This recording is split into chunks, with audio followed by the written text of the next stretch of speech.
always believed destiny was real. I guess that was my first mistake.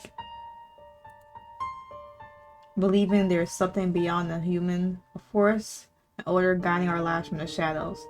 It's just a way to justify what we don't understand. It makes us feel like everything has a purpose even when it doesn't. Okay.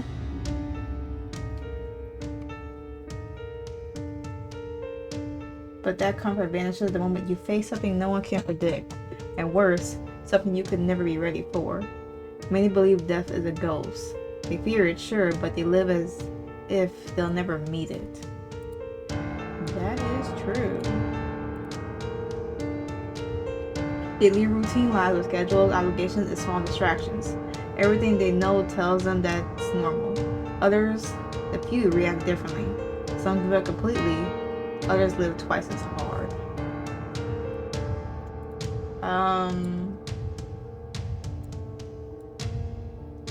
Alright. They work more, demand more from themselves, and consume everything they can before the end comes. Because no matter what they choose, death still waits in the same place. Unfortunately, yeah. It's funny. That way of thinking seems deep until you realize it's pure cowardice. How do I know? Because the one who talks like that hasn't truly suffered. Maybe they have losses. Maybe they've even cried. But real trauma, the kind that changes you forever, doesn't come with death. It comes with time. Time doesn't strike once. It doesn't show up with a gunshot or a fall. No time is silent. Okay. It gets under your skin. It breaks you from the inside with memories, with possibilities, with unanswered questions.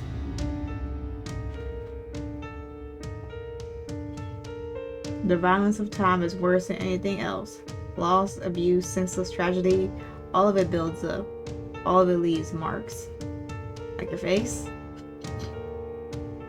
A murder, a rape, a stupid death from addiction. It doesn't matter what it is. What destroys you is the feeling that it all happened right in front of you, and you couldn't do a thing. Sure, that's like survivor's guilt. The helplessness, the guilt, the emptiness. That stays, that follows you, and it doesn't kill you, it turns you into something else. Yeah. I was once a happy man. I had a quiet, simple life. A wife and I loved what everything was. A daughter who filled me my days with light. A job that paid enough to live well, and more importantly, to be present, to be with them. I didn't ask for more. Until one day, without explanation, they vanished. Both of them. It was June 15th. I'll never forget it. I woke up to an empty house. No message, no sign, nothing. I called the police, reported them missing. They started a formal search, brought in dogs, tracked calls, interviewed neighbors. I did the same on my own. Hired private detectives, offered rewards. I even turned to the worst kinds of people in the neighborhood. Dealers, loan sharks, who always know something. But there were no leads, none, as the earth had swallowed them whole. The case was frozen for a lack of evidence. Empty words, cold ones, everything that came after.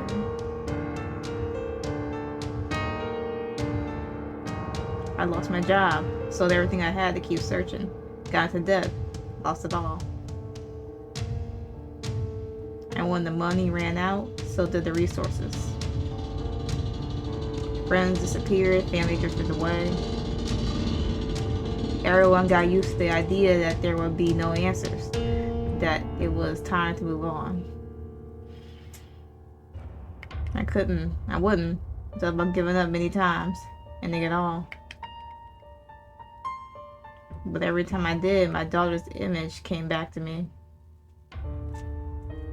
Her voice, her laugh, the way she looked at me when I read to her before bed. The way she ran into my arms when I got home. And then I couldn't. Not like that. Not yet. For a long time, I kept that thought in my mind. With the cards on the table, I wasn't going to give up, and everyone knew it. I ended up dedicating my life to finding them. Although as time went by, it became increasingly hard to believe I could still find them alive.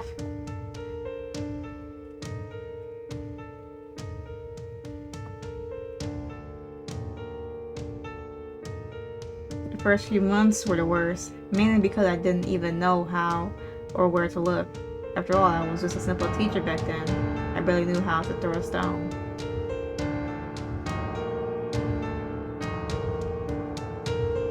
By researching carefully, I understood that the crime committed against my family was practically impossible for a human to carry out.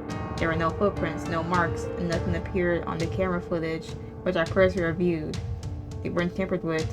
What took them only knew what it was doing, but also I think it wasn't human. Possibility. A spirit, maybe, or something worse. My gut screamed it from the very beginning, but I rejected the idea until it became constant. I didn't tell anyone. I thought I was going crazy.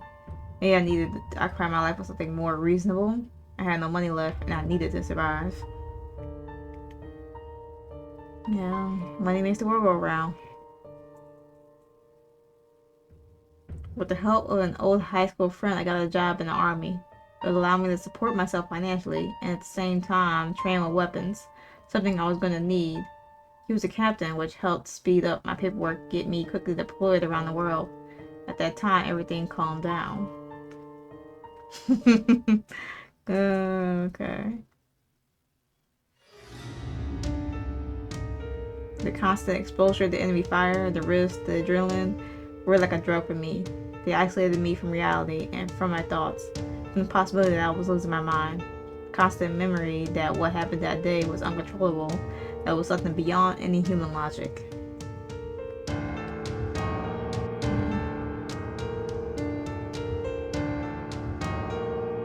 I noticed I had changed, and my face looked like that of another man. Sometimes I even had trouble recognizing myself in the mirror.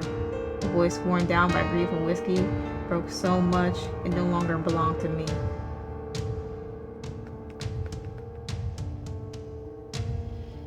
Armed confrontations and drinking became part of me. I had made a routine, steady job. The adrenaline kept me safe from myself, and carrying a weapon made me believe I was preparing for what? At that moment, I still didn't know.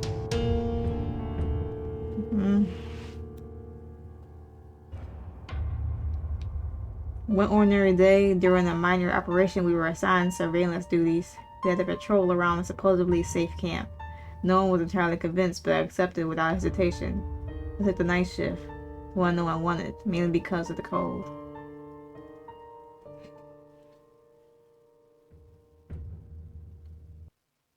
I remember that night, clearly. The freezing wind, the dense darkness. I was alone. In front of me, sand. Nothing else. The weather wasn't favorable, so I moved every now and then to keep my body from shaking. I liked patrolling at night. The other guard was at the opposite end, doing the same as me, walking clockwise around the perimeter.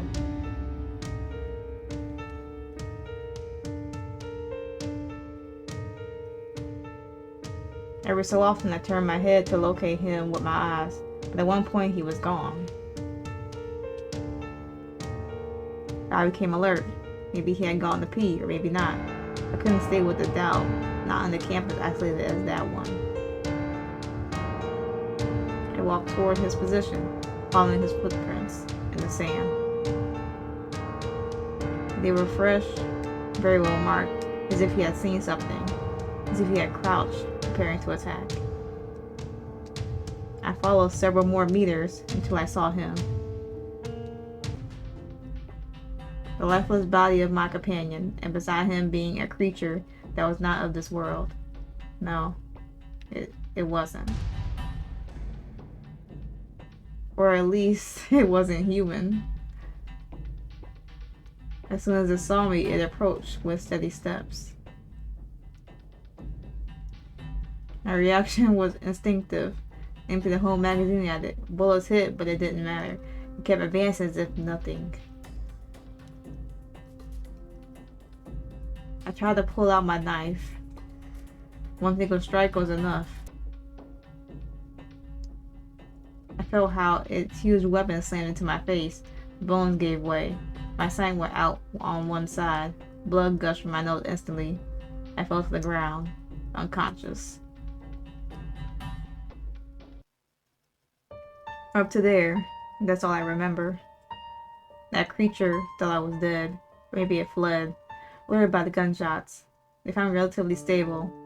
Him, they could only return to his family in the closed coffin.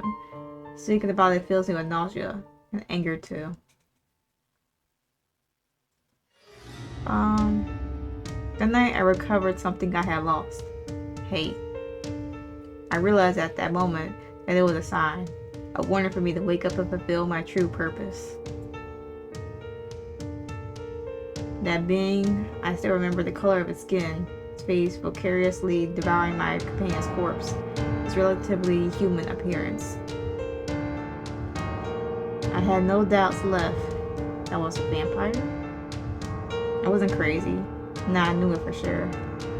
My senses didn't fail me that night, and all that experience had to happen for me to understand. I even believed that creature was looking for me.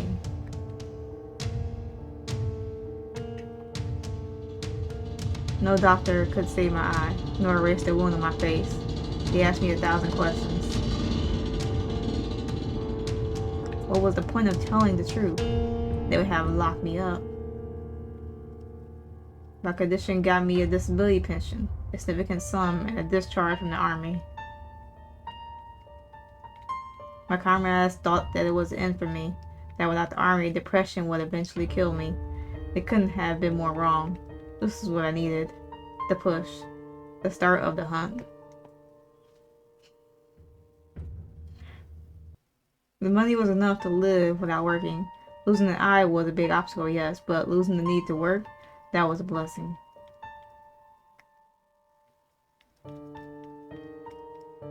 I bought a storage unit under an old building in the city. I furnished it to survive, and I started investigating.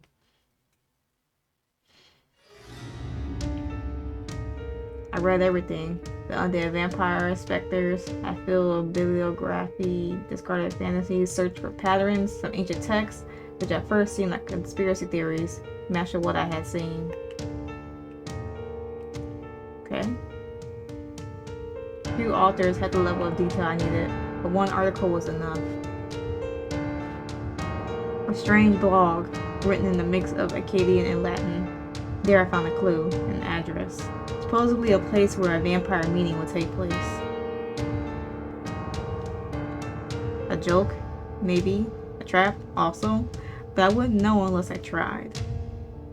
I decided to go to that party. Although I wasn't going to show up like an idiot, Tech itself made clear these meetings were not frequent. I took it for what it was, the beginning of the hunt. I put on my old military uniform. With some modifications, I covered it with ordinary clothes. I prepared to enter hell. It was night. The dress led me to a forgotten neighborhood, almost buried under the city's rubble. No one with good sense would pass through there after dusk. Yet everything indicated this was the right area.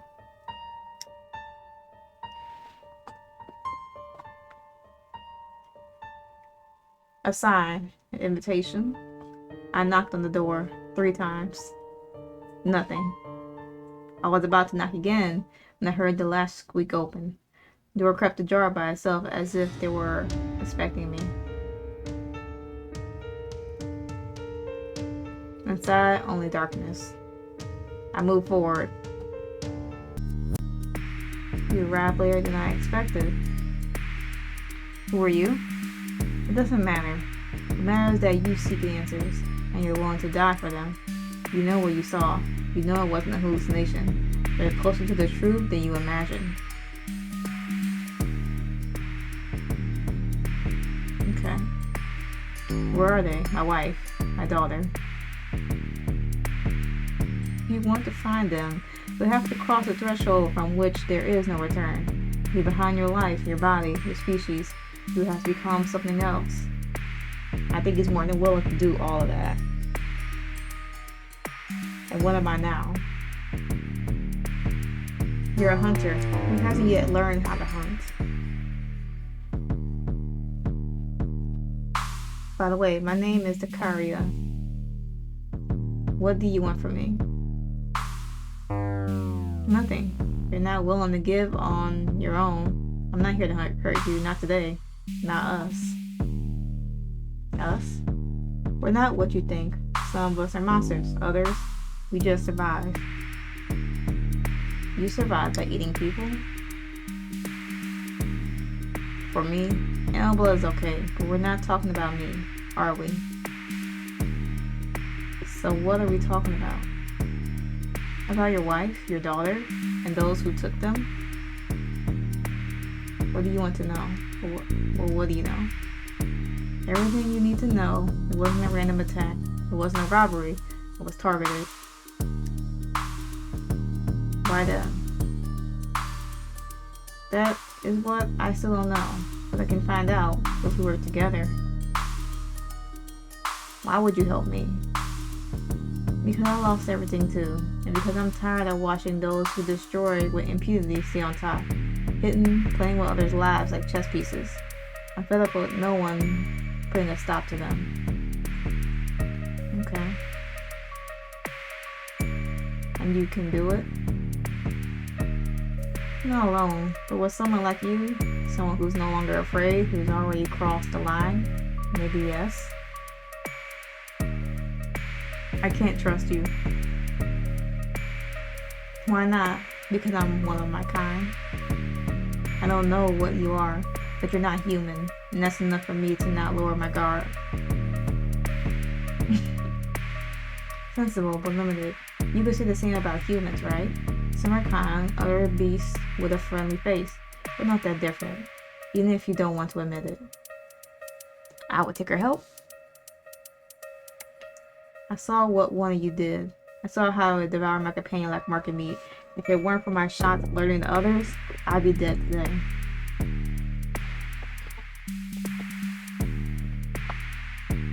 I understand. I'm not trying to justify my kind. There are creatures, even with our species, that should have been eradicated centuries ago, but we're not all the same.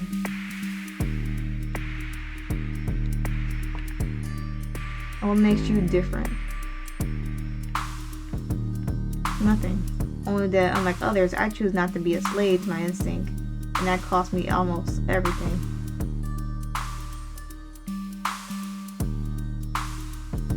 I'm not going to force you. I didn't come to oppose anything. I'm only offering help. You choose whether to accept it or not. If you don't trust me, you can leave. We won't follow you. We won't touch you. But if you decide to stay, there will be a path. A dark, difficult one, but with answers. You have until this music ends. After that, you won't be able to reach us.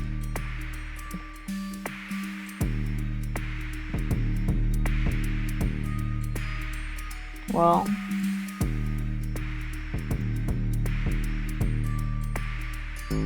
I will accept your help.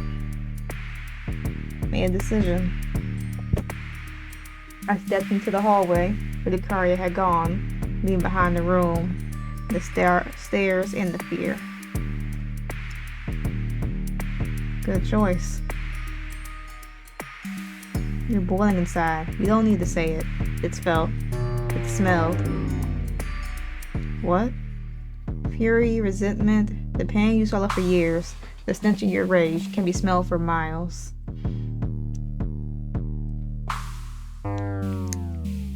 I'm not saying it as a reproach. The rage is what keeps you alive. It's what brought you here, what brought you to me. And what do you know about rage? I know enough. You know that if you don't learn to control it, it will consume you. Why are you helping me? Because those who hurt your family don't only hurt humans. They don't discriminate. They don't care if you bleed red or black. If you breathe or feed on silence, they just destroy. They razz everything in their path because they can. Because they believe no one can stop them.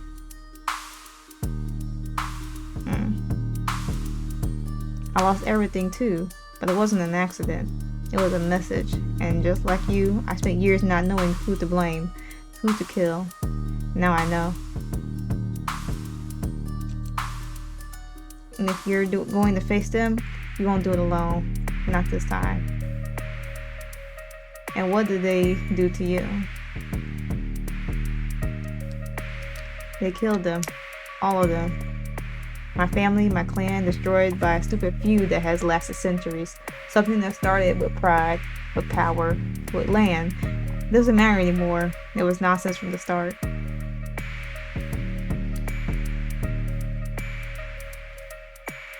The blood circle doesn't negotiate. It doesn't build. It only kills. They burn cities, families, entire memories. They don't even respect their own. They respect nothing. They just don't give a fuck.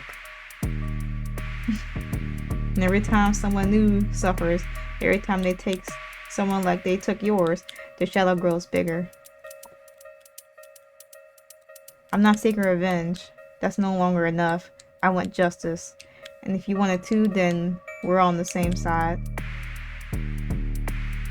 I guess the enemy of my enemy is my friend. But that doesn't mean I trust you. I don't expect you to. But if you follow me, if you see what I saw, if you hear what I have to show you, you'll end up believing me. Not by faith, by evidence. Okay. The blood circle. Never read anything about them. Not in ancient texts, not in blogs, nothing. And you won't find it, not in books, nor on the internet, nor in human records. The circle exists on the margins, in the cracks. They're older than many civilizations and more dangerous than any myth. Okay. They don't need to be known. They only need you to fear them. The blogs you read, I wrote them. What? They were my bridge to you, my way to getting your attention without approaching directly. I need to know if you were real, if you're willing to see beyond what logic allows, and you were.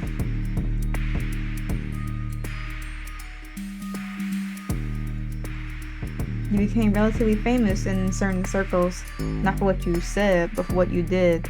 You were the only family man who didn't fall. You didn't drown in the battle of resignation. The only one who kept searching when everyone else had buried theirs. Okay. That's why I choose you. And my wife, my daughter. I wish I could give you an answers now, but it wouldn't be fair to lie to you. I know things, fragments, shadows, and I know they're connected to the circle. That's enough to start.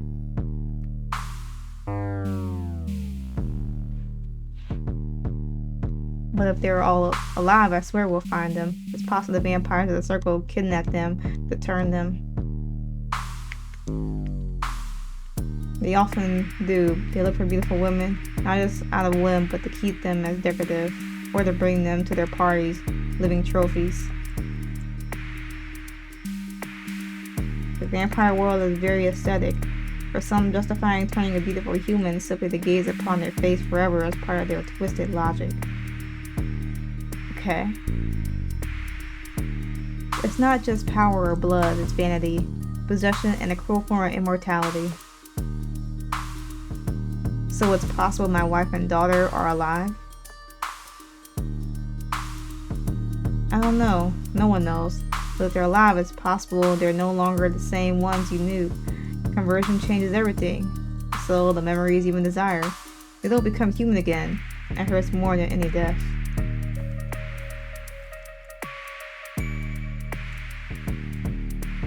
A turned vampire is never as powerful as the one by birth. That's why, if they want to climb vampire society, you have to work 3 times as hard. That effort, that constant struggle to gain respect and place, sometimes destroys what's left of their humanity.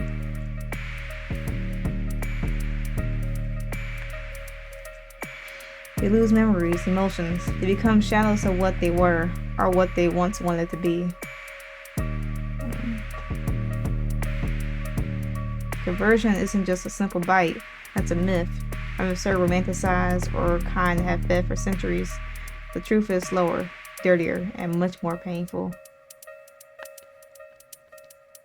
First comes the blood, not just any blood. That of an ancient vampire. It must be drunk while the human heart still beats. That blood carries the curse, but also the bond, a seed. After that, death begins. The body collapses. The soul fragments. For hours, sometimes days, the human body fights itself. The blood changes everything, the organs, the skin, the senses. It rots and regenerates at the same time, like dying in pieces. That sounds rough. Many don't survive. Others lose their minds. Some get stuck in an in-between state. You're alive or dead.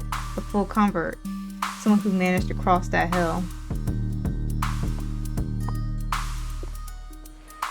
And if they manage to cross, if they awaken as one of us, then comes a hunger. The true test. What kind of hunger? Blood hunger, yes, but also a hunger for power, for identity, for belonging. They awaken empty, confused, and everything they knew means nothing anymore. Without guidance, without love or purpose, they get lost. They become beasts, or worse, what the circle wants them to be. Okay? It's a lot. That's why, if they're alive and if they return, the most important thing won't be finding them. It will be bringing them back, reminding them who they were, what they meant to you.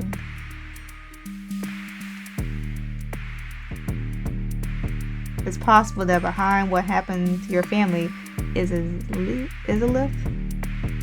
Who's that? One of the ancients, born before Rome had a name, daughter of the first generation of vampires, born of pure blood, an old, powerful, and cruel creature. Izalith was noble, from a house that no longer exists. For centuries she was respected for her beauty, her influence, and her refined cruelty. That they say she walked among kings, loved emperors, and buried them with a smile. And what does she have to do with my family? Izalith leads a faction within the blood circle. She's not interested in politics or territorial conflicts. Her obsession is collections. Collections?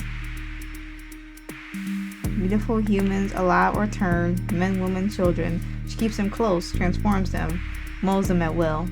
Sometimes she adores them. Other times she lets them die without more. To her, they're like statues, eternal ornaments.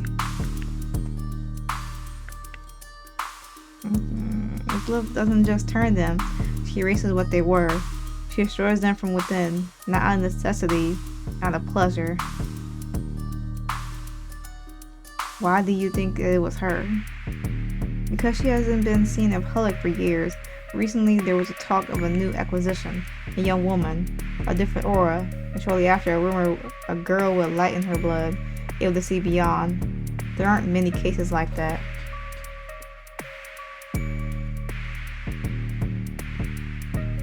I don't have proof yet, but if someone's capable of something like that, leaving no trace, it's her.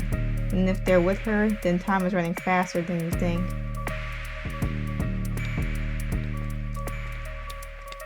I want to kill her. And one day you will. You're not alone. Not this time. If you want to fight, if you want to enter the heart of the circle, I will accompany you until the end. Okay. Why? You're not like them. You're not like what I read. You're not cold, you're not cruel, and you're not a monster. So, what are you? What game are you playing, Vicaria? You want me to trust you? You want me to believe you're different? That you're good? I'm not good, and I didn't come looking for redemption. I'm beyond saving. Because I'm tired of seeing fathers lose their children. Children lose their mothers. I'm tired of indifference, of arrogance. I'm tired of the circle. And because someone once saved me when I had already given up.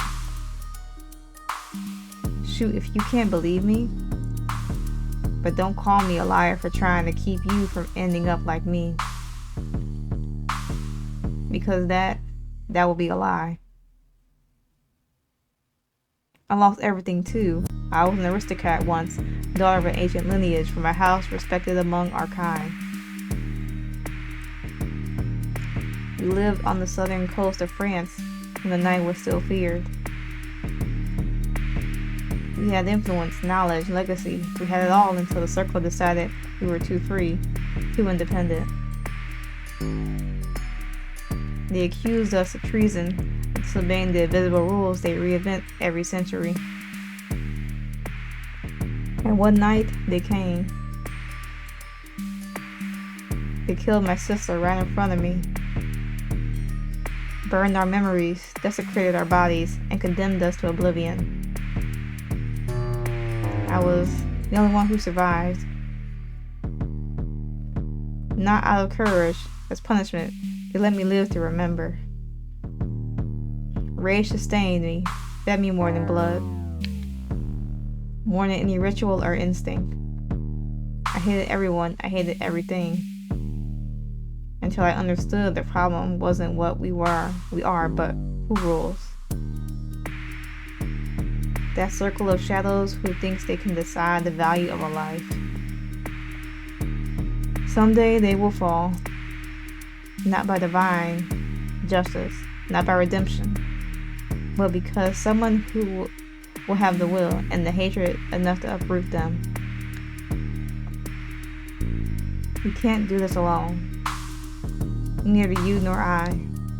We need to prepare not just our bodies but our minds. This isn't an open war. It's a silent hunt. And the circle is always watching. I have contacts. People who have lost everything too. Some like me, others human, hunters, deserters, exiles. They don't trust easily, but they owe me favors or have their own reasons to join. I want to form a group. Small, precise. Warriors with a cause. But move when the time is right, where it hurts, and with a clear goal. To find Ezalith and dismantle her network from within. Not just for your wife. Not just for your daughter. This is bigger. But I won't force you. If you want me to leave it here, I will. You can go your own way. Just tell me. Now. Sounds good to me. If we're going to do this, we do it right. How many do you have already? Well, actually, just one. One? One friend. Trusted. Very capable. It'll be enough, at least to start. An army of 3, huh? Every empire begins with an act of madness. Why the war too? This place isn't safe. If I found you, others could too, and not all have my intentions. I have a hideout. It's not far from here. Perfect. Show me the way. Without another word, we set off. We walked in silence at first, leaving behind the empty streets and the heavy night air. Each step seemed to push past a little further away. Okay. I'm gonna let y'all read this a little bit. I have a little drink.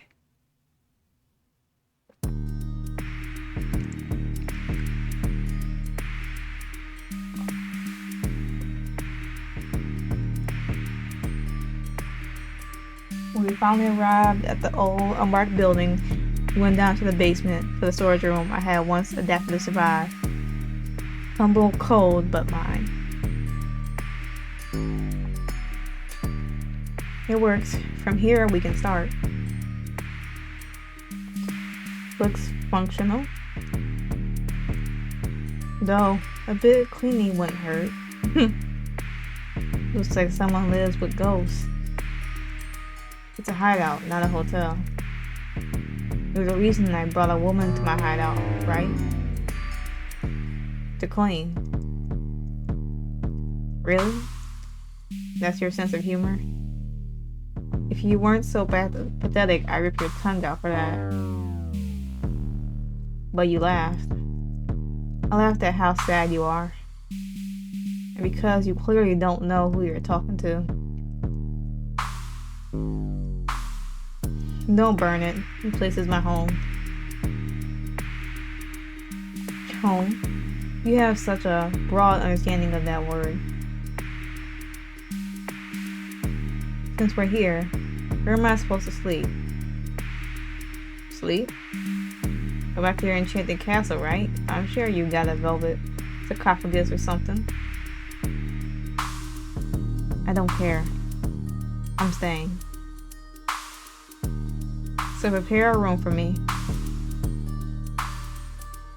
This one has a door. Technically, it fits the definition of a room. I've slept in crypts better than this. It'll do. I can help you sleep a bit. No need. If I can tear a ghoul's heart out with my nails, I can shake a sheet without complaining. Impressive. You really make one feel useful. Tomorrow we'll go for a look, my friend. And we'll start moving. The circle won't wait for us. Neither will I. Hado hadn't changed. Still the same forgotten, dusty, cold basement. For some reason, it no longer felt so empty.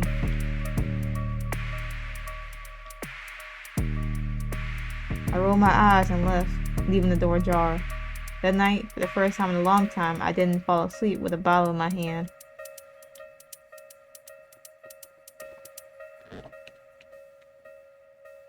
I had taken off my jacket and boots, lying on the old sofa, eyes fixed on the cracked ceiling, replaying the last few days as if they were part of a dirty, twisted dream. Then I felt her.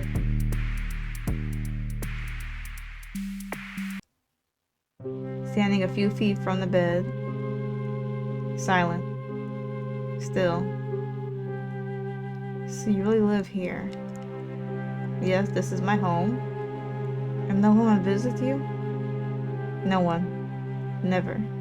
To this place, no one has ever come in. Never. She took a couple of steps into the room, looking at the undecorated walls, stacked boxes, the makeshift desk cluttered with maps and papers, carefully unloaded weapons lined up against the wall.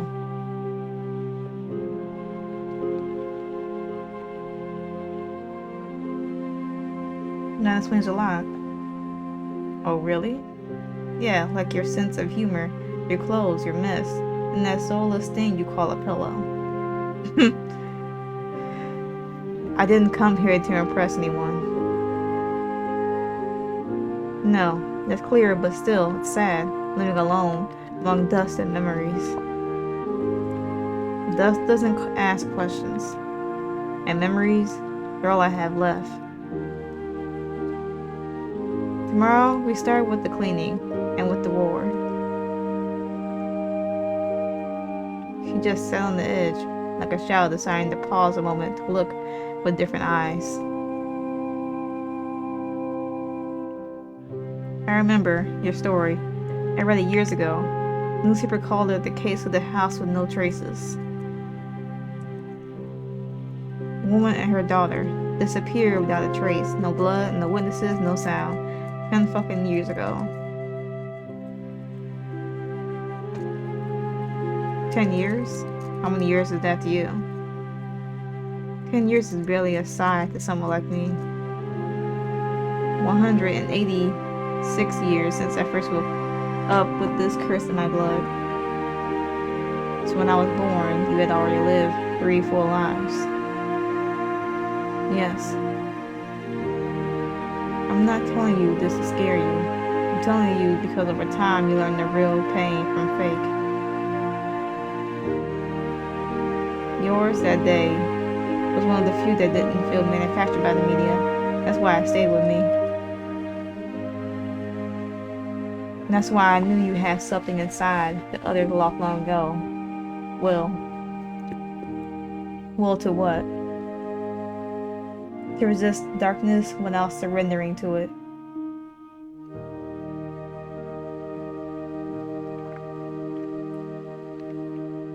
What? Except.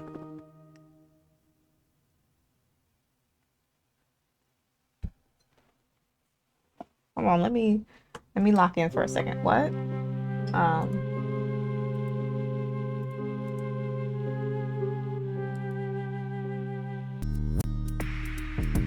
The next morning came without sunlight. In the shelter, natural light barely filtered through a small opening near the ceiling. The humidity lingered in the air, as always, and the constant hum of the generator was the only sign that the world was still working somehow.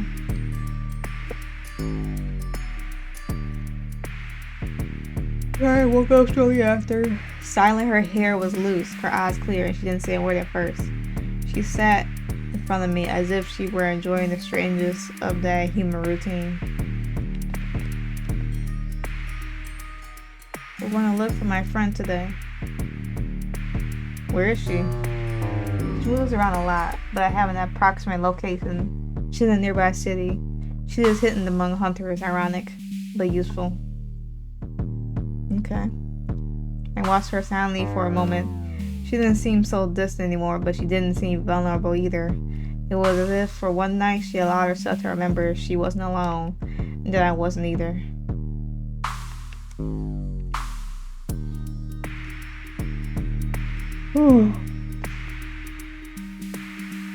Karia shook her head. No, she's worse. Is your friend an aristocrat vampire like you?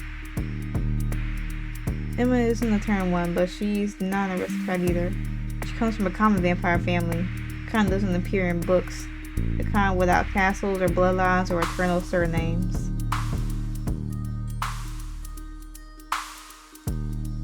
I frowned, about to ask more questions. It was a topic that interested me deeply. And what exactly does that mean? Are there classes among you? Karia sighed for a few seconds, as if searching for the right words. She looked at me with that expression she used when she was about to explain something far too ancient for a single lifetime.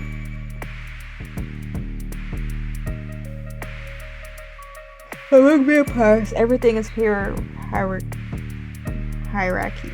Yeah. It's not about power, it's about blood, origin, purpose. We're not all the same, not even in death.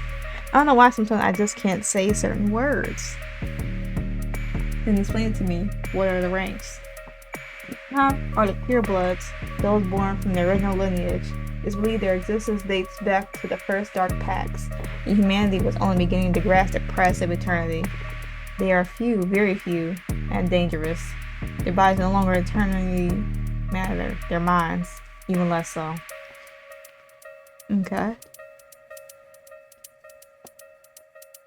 Oh, I'm yawning so much. Karia shook her head with a slightly amused smirk. No, one of my ancestors was turned by a pureblood, but we're far from being pure. That places me on the second tier, the aristocrats. Ancient vampire is powerful with centuries of resistance. We've developed our abilities, survived wars, purges, eternal revolutions, but we'll never be like the purebloods. We can never create new lines.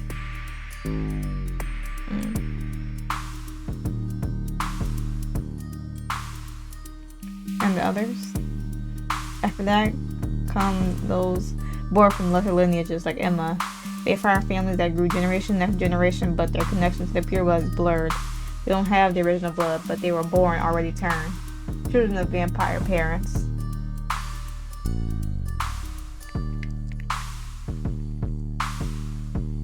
Their power is lesser, but they have something many envy. Community. They grow up among their own, with clear rules, with codes more human, if you want to call them that. and the last ones. The turn. Humans transform, sometimes by choice, sometimes as punishment, sometimes without consent. They are the most numerous, the most unstable, and the weakest. Many lose their sanity, others die shortly after. Those who survive have to prove their worth, often facing impossible trials.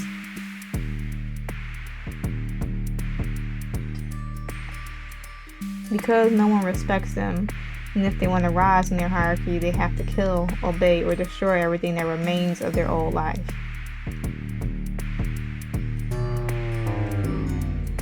They're silent processing. Everything I read about vampires seemed like a child's game in comparison.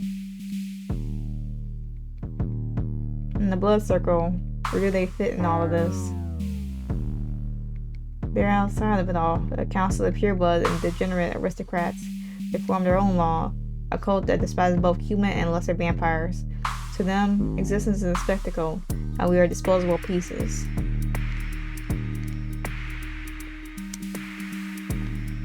Emma is she with you out of hatred? Emma is with me because her family was massacred by the circle, just like mine. Because she survived in hiding. Because she knows there's no place for her kind in the world they want to build.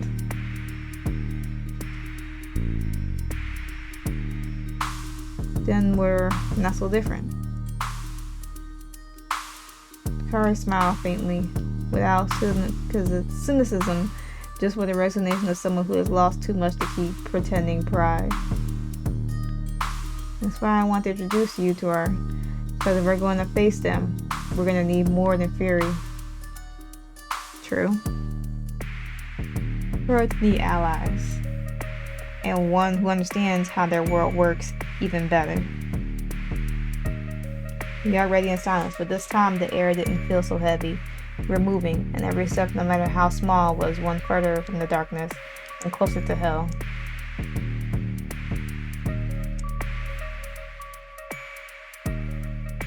As I adjusted the last ammo belt on my vest, I couldn't help but watch her for a few seconds. Not for her beauty or her age, but for her brutal weight of what she had just said. The way she said it, like something that no longer hurt because it had burned for too long.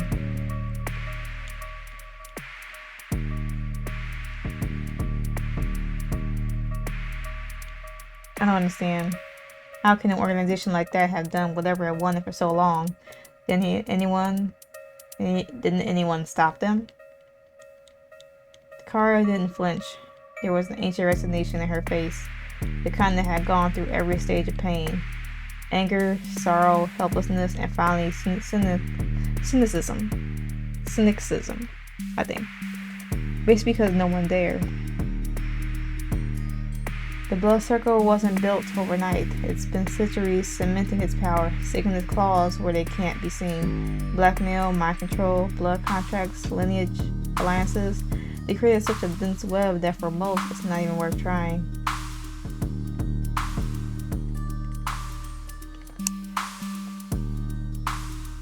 He paused, walking them slowly through the shelter, choosing her words. And those who did try are no longer around. They are erased, not murdered, erased. Their legacy, their descendants, their names, even their memory in certain circles, as if they had never existed.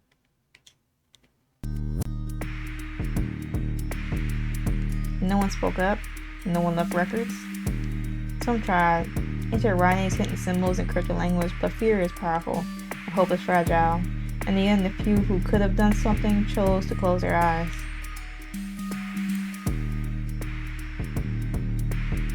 And you? Kara lowered her gaze slightly. The question didn't seem to surprise her, but it hit deep.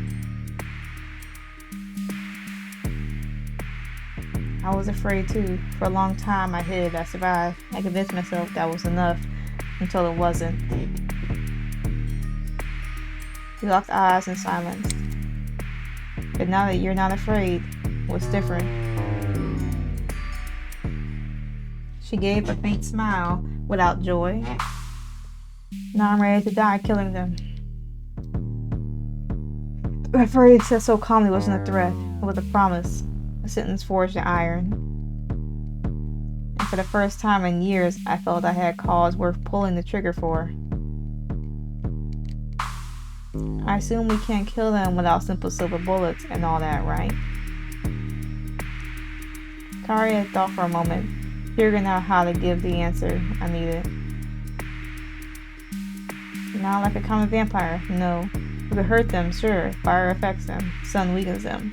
Well, calibrated bullets can slow them down, but killing them? Truly killing them is another story. So like what, chop off their heads? So what does it take? A damn steak of blessed oak from a blind monk or something? Zakaria let out a soft laugh, almost tender. Don't be ridiculous. The only option is to destroy them using magic. Absorb the weapons with special crystals, vessels of souls and memories. And how many of those do you have? None. I looked at her in silence. Then we need something else. Zakaria nodded slowly. Yes, information, ancient magic, allies, and above all, time. But if we go in unprepared, we'll just end up like the others. Forgotten. Then let's start with that friend of yours, Emma. Exactly. She turned toward the shelter door and opened it slightly. The green light outside lit her up, her silhouette for a moment. We were about to leave, backpacks ready, weapons checked. They are charged with that tension that comes right before a move. We opened the shelter door, the sunlight fell on us like a sentence.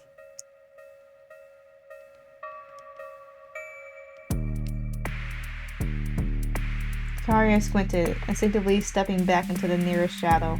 She didn't burn, didn't scream, didn't turn to ash like in the stories, but her body rejected it with obvious discomfort.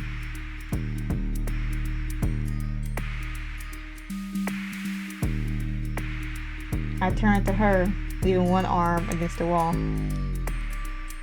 I guess that gives us a few more hours to do nothing. Karia rolled her eyes and sat back down. I couldn't help but laugh, though I shook my head, still in disbelief. I'm not saying it's impossible to fight against the circle, but if this Emma girl is all we got, we're screwed. True. Karia leaned forward, her eyes locking onto mine with a strange calm. She's not everything, just another option. More dangerous, more uncertain, but viable. What is it? Allying with another pure bloodline, independence. Some even hate the circle as much as we do, for different reasons, of course. Ancient wars, old betrayals, blood politics. And what, we're going to ask them nicely to help us kill their cousins? Karia shook her head slowly. It doesn't work like that. There are no families among the pure. Only pact, rivalries, and silence. If you give them a good reason, if you show them there's something to gain, maybe they'll agree.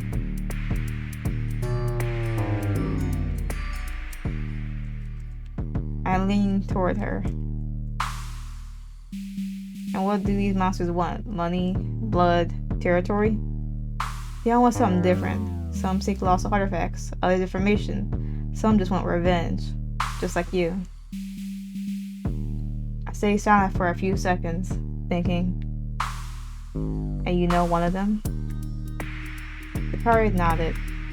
One, he lives in a ruined temple, far from the city. Hasn't shown himself in decades, but if anyone can break the circle's grip, it's him. What's his name? He calls himself Viral, the pale one. I let out a breath. I guess it's like Viral. And I assume he likes you, right? Her smile, not even slightly amused. I think he hates me, but he hasn't killed me yet, which in his language is almost in the invitation. We stayed in silence for a moment. The sun was still high, cruelly filtering through the cracks of the shelter. Then we need a plan. Finding viable allies and Varel could be a possibility. The moment we sighed and stopped talking, we had a few hours to think. Let time pass and start outlining a strategy. While Dakaria observed the shelter and cleaned up, I kept my gaze fixed on the notebook in front of me. It wasn't the first time I looked through it, but now every line, every scribble seemed to carry a new weight under everything I'd learned these past days.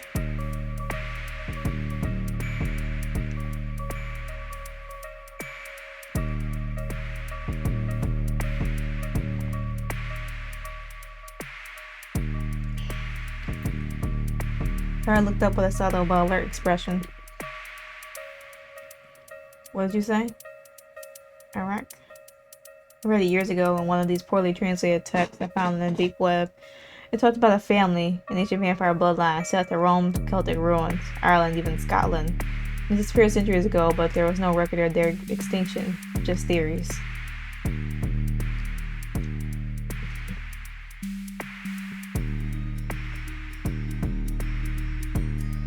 Harriet froze completely. Her face no longer shadowed irony or any trace of a smile, just a mix of genuine surprise and a shower of respect. Not many know that name. She lowered her voice as if the echo could summon them. The Ark were an anomaly. Purebloods, yes, but with practices far too ancient even for the vampire standards. They refused to be part of the Circle's pacts. They're ritualists, occultists.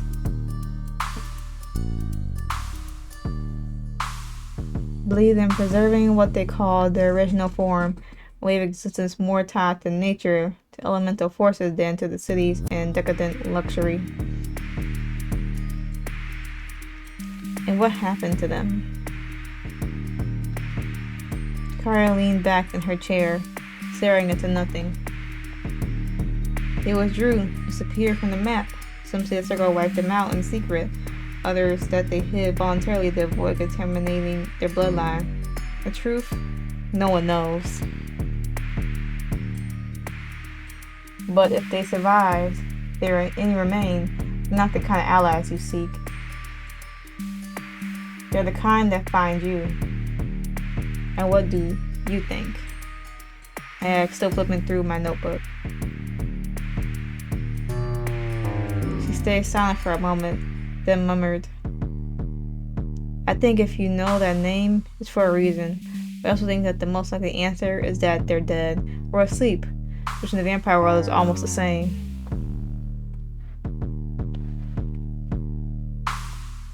I kept staring at the name, underlined and circled in red ink by a past version of me, as if I knew I'd come back to it. Then let them find me. I said, closing the notebook with resolve. Vicaria watched me closely and for the first time didn't speak to me as a human. Be careful what you may wish for. There are names that don't bring answers, they bring doors, and some should never be opened. Look, across my arms, eyes fixed on the closed notebook. If I have to choose between allying with a legendary family that might be dead and one that already hates you from the start, I'd rather take my chances with the Iraq. Karia didn't respond right away. She kept watching me, that sharp yet calm gaze of hers, as if she were evaluating something she hadn't said out loud yet.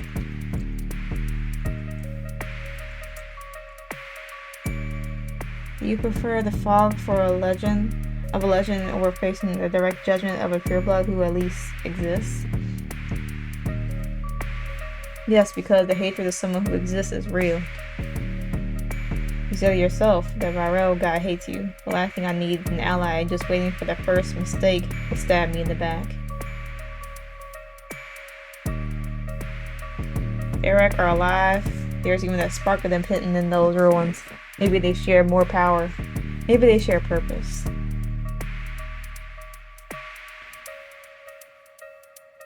Karia frowned, not in disagreement, more like the idea unsettling her because it made too much sense. It makes sense. You don't know what you're saying. The Ark are still alive. There's nothing like me or Emma or anyone you've known or read about. Their way of seeing the world is archaic. They're nearly entities If you decide you're a nuisance, you won't live long enough to regret seeking them out. She may be right. And if they decide to help, she raised an eyebrow, still calm. Then you'll have to offer something worth their attention. They don't fight for compassion or justice. They fight when something threatens the balance they consider sacred. Makes sense. Doesn't the circle do that? Victoria smiled, this time with a different spark. Recognition. Good question. We stayed silent for a few seconds. The sun was still high outside, but the decision had already been made. We didn't need clarity to move forward, just direction. Do you have any idea where to start? Maybe there's a ruined monastery to the north, near the rural zone. No one's entered in decades. Some hunters use to say the air inside doesn't age. I stood up, securing my weapon at my side. And let's go to the place where time stopped.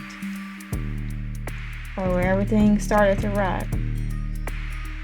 Kari added, following me with the firm steps. And so, with no certainty of what we would find, we left the shelter behind, heading into the shadows of the name that still carried weight in the dark. Eric, something like that. I don't know. But we'll go to the main menu, because we stayed right here. Seems like a good point to stop. But the name of this adult visual novel is called Vaniar. Vaniar. Hopefully y'all liked it so far. We may do a part 2. I'm thinking we probably will, but who knows. But this seems a lot more in depth than I initially thought. A lot of dialogue. Yeah, I'm not sure how long this one is. I'm not sure how many parts it would take, but we will see. So yeah, just stay tuned for the next one, and yeah, I'll see y'all then.